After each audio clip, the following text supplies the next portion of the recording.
हम लोग सबसे पहले देखने वाले हैं एनसीईआरटी का 14.1 जो चैप्टर है, यह प्रायिकता है। क्या है? प्रायिकता, जिसको इंग्लिश में हम लोग पॉसिबिलिटी कहते हैं। तो सबसे पहले हम इसके बारे में जानेंगे कि प्रायिकता होता क्या है। क्या है प्रायिकता? होता क्या है?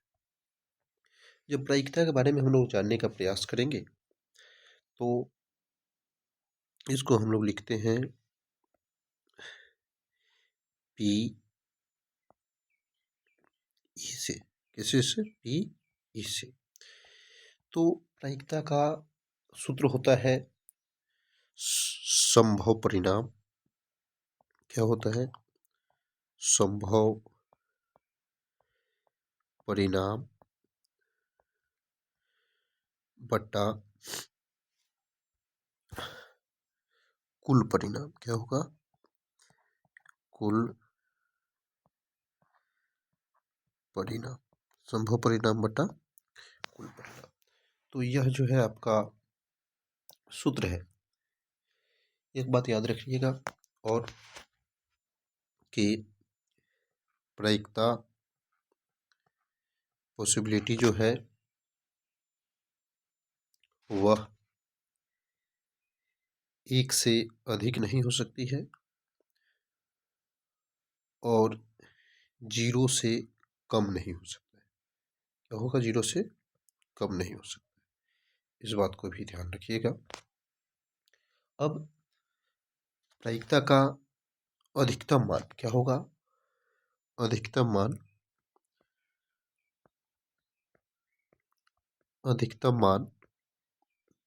क्या हो सकता है? तो वह एक हो सकता है। क्या होगा? एक होगा। न्यूनतम मान जो आप देख रहे हैं, न्यूनतम मान क्या होगा? तो वह न्यूनतम मान आपका शून्य होगा। क्या होगा? शून्य होगा। न्यूनतम मान क्या होगा? शून्य होगा। अब इसे अगर आप लोग चेक करना चाहते हैं तो चेक कर सकते हैं कि पॉसिबिलिटी का अधिकतम मान एक होता है और न्यूनतम मान क्या होगा? शून्य होगा। ध्यान देने योग्य बात है कि अगर एक क्वाइंस है, अगर एक मान लीजिए क्वाइंस है, तो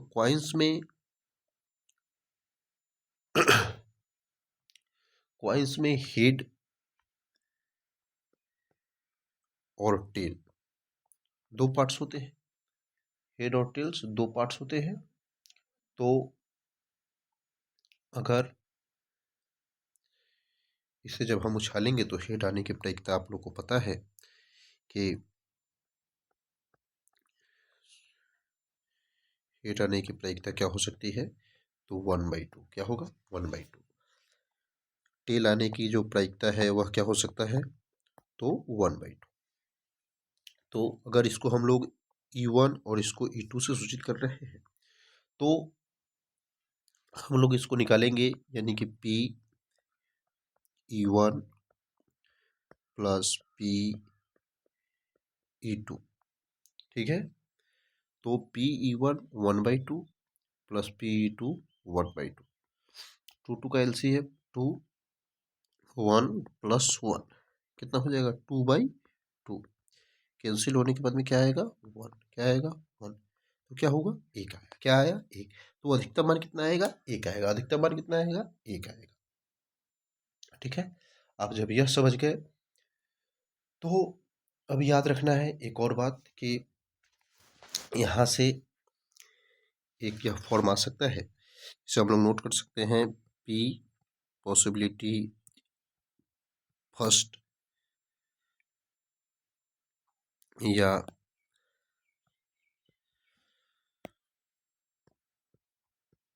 प्रायिकता प्लस दूसरी प्रायिकता बराबर 1। क्या होगा? बराबर 1। यह आप इसे आप नोट कर सकते हैं कि होगा। अब इसमें होता है घटना। क्या होता है? घटना। तो घटना याद रखिएगा कि घटना दो प्रकार की होती है। जो घटना होती है वह कितने प्रकार की होगी? दो प्रकार की। एक होती है निश्चित, एक होता है निश्चित घटना, दूसरा होता है अनिश्चित। दूसरा क्या होता है? अनिश्चित घटना। अनिश्चित घटना को हम लोग दूसरे नाम से असंभव भी कह सकते हैं, असंभव घटना भी हम लोग कहते हैं। तो याद रखिएगा, जब असंभव घटना होगा तो उसमें पॉसिबिलिटी क्या हो जाएगा? वहाँ पे शून्य होगा। क्या होगा?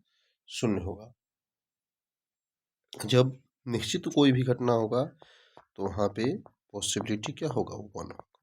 यह बात आपको याद रखना जरूरी है। क्या है? डायरेक्ट यहाँ से क्वेश्चन पूछा जा सकता है और पूछा भी गया होगा।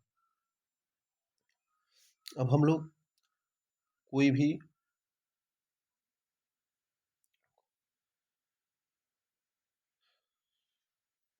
क्वेश्चंस को अब यहाँ पे से हम लोग देख सकते हैं। तो एक यहाँ पे सूत्र है आपका, यहाँ पे आप देख सकते हैं। दूसरा यहाँ पे जो है पूछा जा सकता है, न्यूनतम मान भी आपसे पूछा जा सकता है।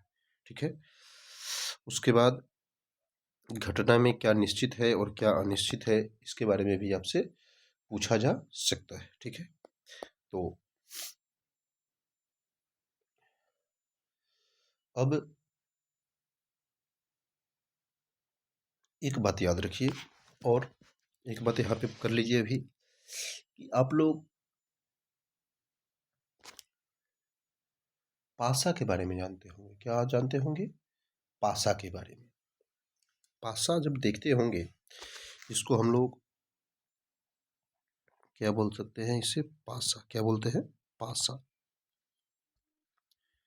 तो पासा जो होता है उसमें परिणाम जो होते हैं उसके बारे में देखेंगे।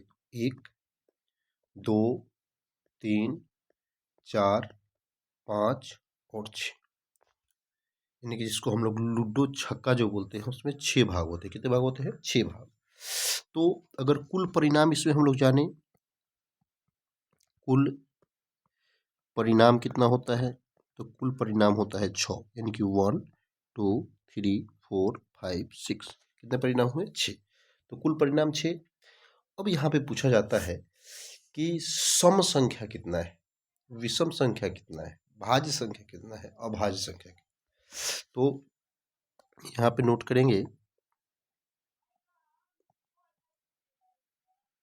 कि सम संख्या क्या है।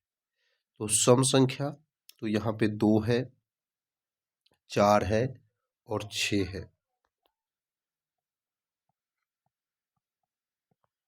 विषम संख्या के बारे में जब हम लोग जानकारी एकत्रित करेंगे तो विषम संख्या कितना है?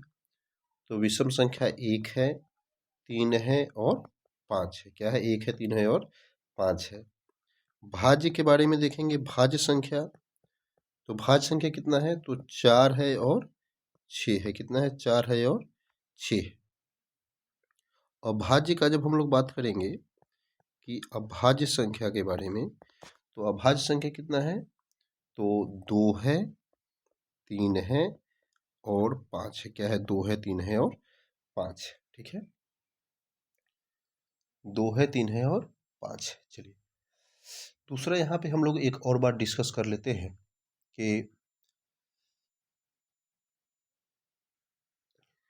दूसरा बात, यह पासा का हो गया। क्या हो गया? यह डाइस जिससे संबंधित है उसका हो गया। अब यहीं पे हम लोग बात कर लेते हैं, थोड़ा सा बात हम लोग करेंगे ताश के बारे में। किसके बारे में? ताश के बारे में। जो आप लोग ताश देखते होंगे या खेला भी जाता है, इसमें